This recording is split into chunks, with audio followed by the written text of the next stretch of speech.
Hi, welcome to video 2.5a, Introduction to Implicit Differentiation.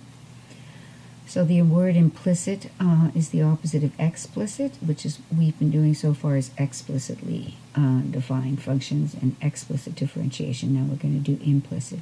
It's important for you to know that from this point forward you can never write y prime anymore because we need to know with respect to which variable.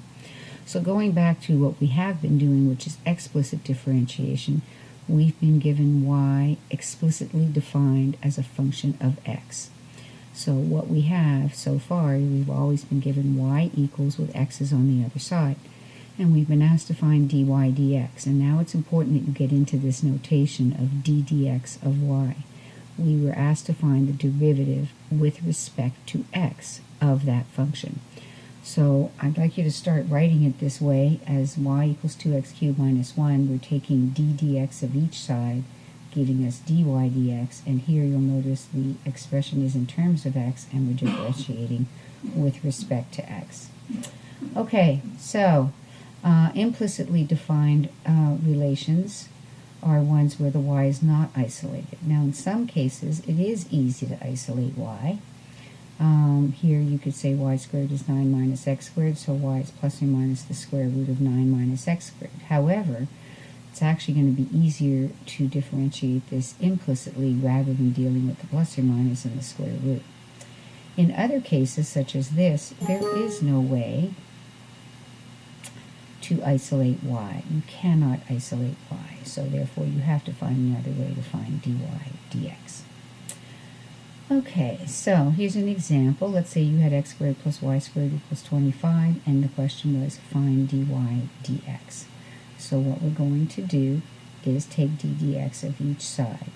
Now, implicit differentiation is used when either it's unwise to isolate y because it'll be more complicated or impossible to isolate y. And sometimes it'll actually say use implicit differentiation. Now, the thing to understand now is that you're in x land. So d dx of x squared is 2x. But d dx of y squared, it's kind of like chain rule because you're taking the derivative with respect to x of an ugly thing squared. So what you have is d dx of y squared, which becomes 2y, the ugly thing squared. I take the derivative, I get 2 times the ugly thing to the 1. But because this is ugly, I also then have to multiply by d dx of the ugly thing. It's basically the chain rule. So what happens is, just rewriting this, I want to find dy dx. I'll subtract 2x from both sides, divide both sides by 2y, and I get the answer of dy dx equals negative x over y. Now, this is the first time that we found a derivative, and we actually have both x and y in the answer. The other way of doing this, which would be tedious, is to actually isolate y because it can be isolated, and to do regular explicit differentiation. So you'd have plus or minus, then this of course is to the half, so it'll be 1/2 the ugly thing to the negative 1/2 times the derivative of the ugly thing. Now you might look at this and go, yeah, but that's not the same answer we got here. But in effect it is, because this square root of 25 minus x squared, this plus or minus, square root of 25 minus x squared is actually what y is equal to. So it does become negative x over y. All right, in numbers 1 through 16, it says find dy dx by implicit differentiation. Hopefully here you'll notice we have a product rule and another product rule. So we're going to take d dx of each side. We'll have the first factor, x squared, times the derivative with respect to x of y, which is 1. The derivative of 1y is 1, times dy dx, because y is ugly, plus the second factor, which is y, times the derivative of the first factor, which is 2x. Continuing on, we have y squared, the first factor, times the derivative of the second factor, which is 1, plus the first factor, which is second factor, which is x, again times the derivative of the first factor, which is 2y, times dy dx because of the chain rule. Get rid of the parentheses. Remember, I'm trying to solve for dy dx, so I keep the dy dx terms on the left, send the others to the right, factor out the dy dx, and isolate. Now, you should always try and factor to see if anything cancels. However, it does not in this case. There's another example, not quite number 10, but like number 10. You have 2 sine x cos y equals 1. You definitely don't want to isolate y here. You'd end up with an inverse cosine. We haven't even talked about that yet. So please notice there's a product rule. So if you look at it as 2 sine x as one factor, cos y is the other. We're going to take d dx of each side because it said find dy dx. Note that eventually they might ask you to find dx dy or dy dt or dx dt, so do pay attention. Don't think of it as just the derivative.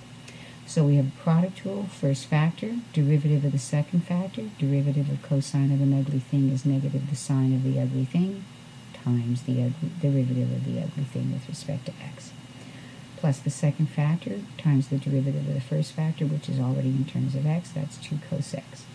Get rid of the parentheses. I'm kind of skipping a few steps. We're going to send this guy to the other side, factor the look at this as dy dx times this expression.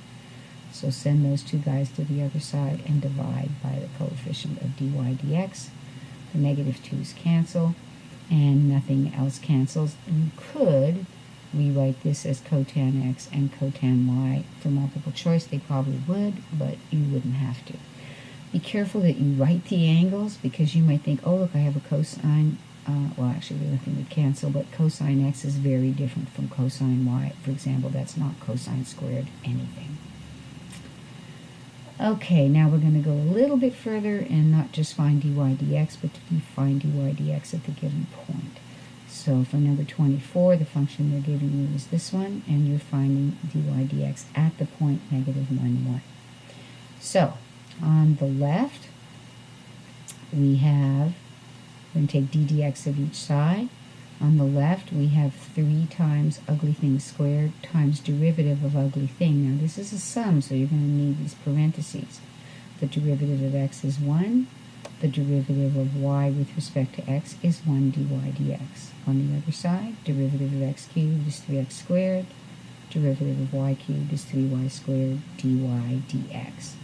Now, keeping in mind that we are finding this at the point negative 1, 1, which is when x equals negative 1 and y equals 1, you could potentially, right here, right now, plug in the x equals negative 1 and y equals negative 1.